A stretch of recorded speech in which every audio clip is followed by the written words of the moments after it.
Magandang gabi sa ating lahat. Narito ang weather update sa araw ng Biyernes, December 22, 2023. Dahil sa trough netong low pressure area dito sa labas ng ating Philippine Area of Responsibility, makakaranas ang Calayan Islands ng maulap na panahon na may mga kalat-kalat na pagpulad.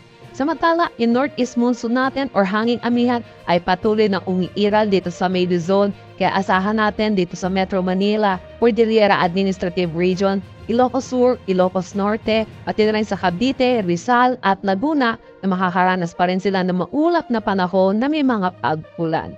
Samantala, yung easterlies o yung mainit na hangin na nanggagaling sa dagat Pasipiko ay patuloy na umiiral dito sa may Palawan, Visayas at Mindanao. Kaya asahan natin na makakaranas sila ng maaliwalas na panahon na may mga isolated rain showers at localized thunderstorm lalo na sa hapon at sa gabi.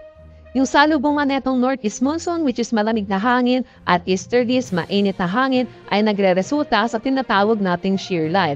Itong shear line ay magdadala ng mga pagpulan lalo na dito sa eastern sections ng Luzon.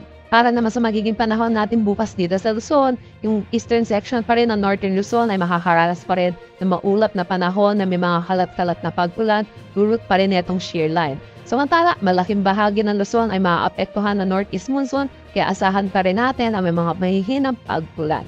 Para naman dito sa Calayan Islands at Puerto Princesa ay asahan natin makakaranas naman sila ng maaliwalas na panahon dulot ng easterlies.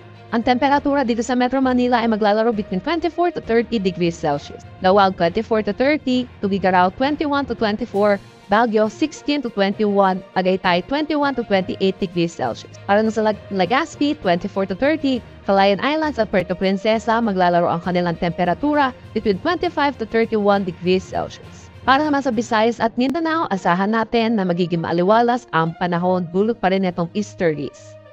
Sa Iloilo maglalaro ang temperatura between 25 to 31 degrees Celsius, Cebu 26 to 31, Acloban 25 to 31 degrees Celsius.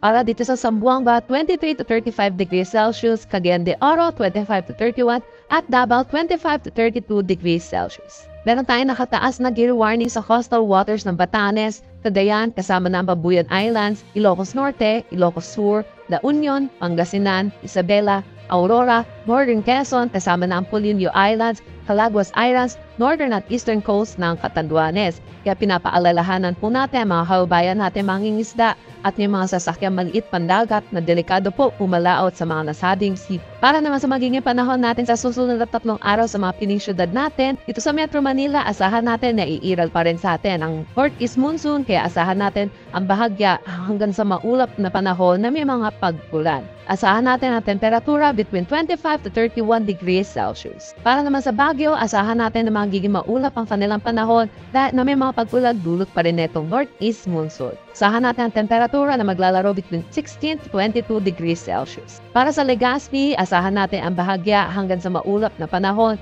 na may mga pulo-pulo may hinang pagpulan. Ang temperatura dito ay maglalaro between 24 to 31 degrees Celsius. Sa Metro Cebu at Metro Davao, asahan natin na magiging maaliwalas pa rin ang kanilang panahon, dulot pa rin ito durot pa rin ito mga easterlies, pero asahan pa rin natin ang mga localized thunderstorm lalo na sa hapon at sa gabi. Dito sa Metro Cebu, maglalaro ang temperatura between 25 to 31 degrees Celsius, Metro Davao 25 to 33 degrees Celsius.